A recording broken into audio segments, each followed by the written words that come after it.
Dear Konnichiwa, ako pala si Jeya, isang trainee at OFW dito sa Japan, 4 na taon na. As of this recording, 17 days na akong dumating dito sa Japan from my 2 months vacation sa Pilipinas pero hindi pa rin ako pumapasok sa trabaho. Almost 2 weeks kasi bago dumating yung result ng Kenbe namin or yung pag-check ng stool.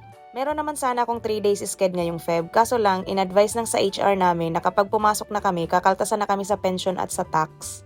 Baka dun lang mapunta yung 3 days na papasukan ko, kaya naman sa March 1 na lang para sakto. Eto nga palang video ay yung araw na nag-ski kami ng mga kasamahan ko dito sa Fukui. At sa 4 na taon ko nga dito sa Japan, ngayon lang ako nag-decide na mag-ski. Hindi naman kasi ako marunong at higit sa lahat mahal pa yung bayad. Lahat nga kaming magkakasama dito ay mga first timer lang mag-ski kaya naman sobrang excited namin. May kamahalan yung rent ng suit kaya naman inabot ako ng 4 na taon bago nakapag-try nito. Ang rent nga pala namin sa full gear na suot namin ay 15,900 yen. Kasama na doon yung pagsakay sa lift papunta sa tuktok ng bundok. Ang location nga pala ng ski resort na to ay sa Katsuyama at ang pangalan ng resort ay Ski Jam. Nagpicture-picture muna nga kami rito bago kami nag-decide na sumakay sa lift. Grabe yung lift, hindi ko ini-expect ganito pala kalayo at kataas ang pupuntahan namin. Nanginginig talaga ako that time nung nagbe-video tapos parang kinikiliti yung talampakan ko. Kaya naman kung kailan malapit na kami sa tuktok ng bundok, saka ko lang nilabas yung cellphone ko at naglakas ng loob na mag-video. Yung sinakyan pala naming lift ay para sa mga mahuhusay mag-ski at hindi para sa mga beginners. Pero pagdating sa tuktok, namangha naman talaga ako, napakaganda pala ng view kapag may yelo.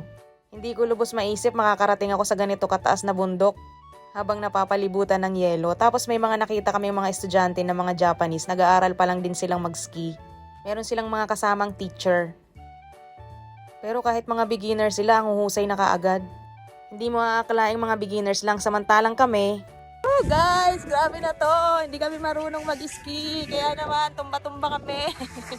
Tumba-tumba mga person. Napaka-abunay. Habang sila nag-e-enjoy sa pag-i-ski, kami naman nagpapadulas lang.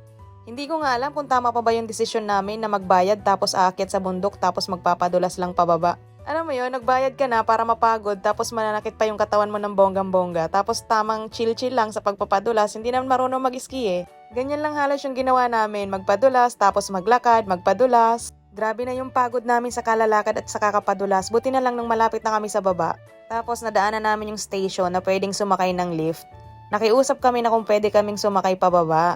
Buti na lang pumayag din naman siya at pwede naman palang magpahatid sa baba, sobrang pagod pa kami sa kakalakad. Inabot na nga ako ng anxiety kakaisip kung makakababa pa ba kami ng maayos. Pero alam mo dear, kahit nakakapagod tong experience na to, masaya naman at sobrang nag-enjoy din naman kami. Isa nga talaga to sa mga bucket list na dapat pinag-iipunan nating mga trainee dito sa Japan. Kasi minsan lang at hindi naman tayo palaging nandito sa Japan, kaya kung nandito na kayo sa Japan, sana matry nyo rin mag-ski. Salamat sa panonood!